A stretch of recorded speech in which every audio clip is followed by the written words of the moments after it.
शिवाय।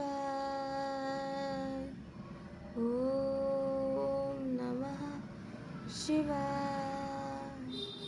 ओम नमः शिवाय।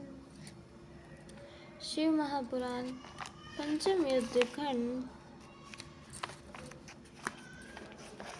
27वां अध्याय शंखचूड़ की उत्पत्ति। सनत कुमार जी बोले, हे मुने, अब आप प्रेम से शंकर जी के अन्य चरित्रों को सुनिए, जिनके श्रवण मात्र से शिव जी दृढ़ भक्ति प्राप्त होती है। उसी प्रकार शंखचूड़ नाम का एक और दानव था, जिसे शिव जी ने रणभूमि में अपने त्रिशूल से मारा था। अब तुम पाप नाशक शिव जी के उस दिव्य चरित्र को सुनो। विधाता के पुत्र मरीच और उनके पुत्र कश्यप थे। कश्यप की स्त्रियों में एक का नाम धनु था। उस धनु के बहुत पुत्र हुए। उनमें विप्रचित नामक एक पुत्र बड़ा बली और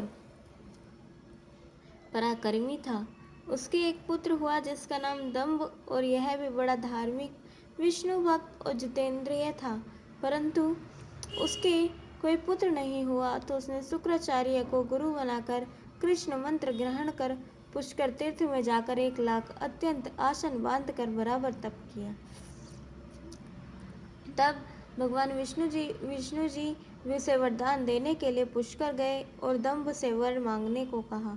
दंभ ने विष्णु जी से उनके सामने ही एक ऐसा महाबली और पराक्रमी पुत्र मांगा, जो त्रिलोकी विजयी और देवताओं का भी विजेता हो। विष्णु जी ने तथास्तु कह उसे उग्र तपस्या से विराम दिया। थोड़े ही समय में उसकी स्त्री गर्भवती हुई।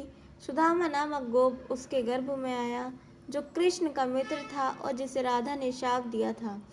समय पर इस साध्वी ने श्रेष्ठ पुत्र उत्पन्न किया, उसका नाम शंखचूड़ पड़ा। इस प्रकार श्री शिव महापुराण पंचम युद्ध खंड का 27वां अध्याय समाप्त। 28वां अध्याय शंखचूड़ का विवाह।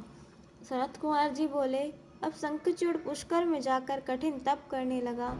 गुरु के दिए हुए उपदेश के अनुसार इंद्रियों को वश कर प्राप्त मंत्रों का जप किया तथा लोक पितामह ब्रह्मा जी उसे वर देने आए। ब्रह्मा जी ने कहा, वर मांगो। उसने कहा, मुझे देवता न जीत सके। ब्रह्मा जी ने कहा, ऐसा ही होगा।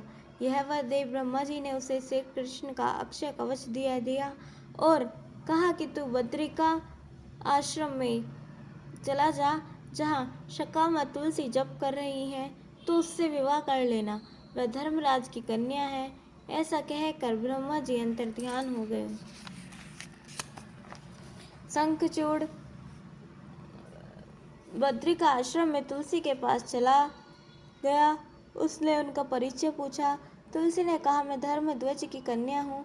तुम कौन हो? इस पर उसने कहा कि मैं यहाँ ब्रह्मा जी की आज्ञा से आया हूँ। मैं दंभ पुत्र दानव धनुज वंश में उत्पन्न हुआ सुदामा नामक गोप नारायण का पार्षद हूँ। इस समय राधिका के शाप से मैं दानव हुआ हूँ। श्री कृष्ण के प्रसाद ने इतना अवश्य जानता हूँ। ऐसा कहकर शंखचूड़ मौन हो गया। उसी समय ब्रह्मा जी आ गए।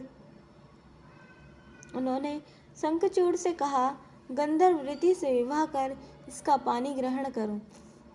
फिर तुलसी ने कहा, यह देव असुर दानव सबका मर्दन करने वाला है। इसके साथ विवाह कर तू निरंतर सब लोकों में विहार कर। अंत में यह श्री कृष्ण के गोलोक में प्राप्त होगा और वैकुंठ में इसी चतुर्भुज को तो फिर प्राप्त होगी। ऐसा आशीर्वाद दे ब्रह्मा जी अपने लोक को चले गए। दानव ने गंधर्व रीति से उससे विवाह कर अपने पिता के स्थान को प्रस्थान किया। अब वह अनेक सुंदर स्थानों में जाकर तुलसी से रमण करने लगा। इस प्रकार श्री शिव महापुराण पंचम युद्ध खंड का 28वां अध्याय समाप्त। कल हम सुनेंगे 29वां अध्याय शंखचूड़ राज्य प्रशंसा और 30वां अध्याय शंखचूड़ वध के लिए देवताओं का शिव जी के पास जाना। तब तक के लिए जुड़े रहें। हर हर महादेव।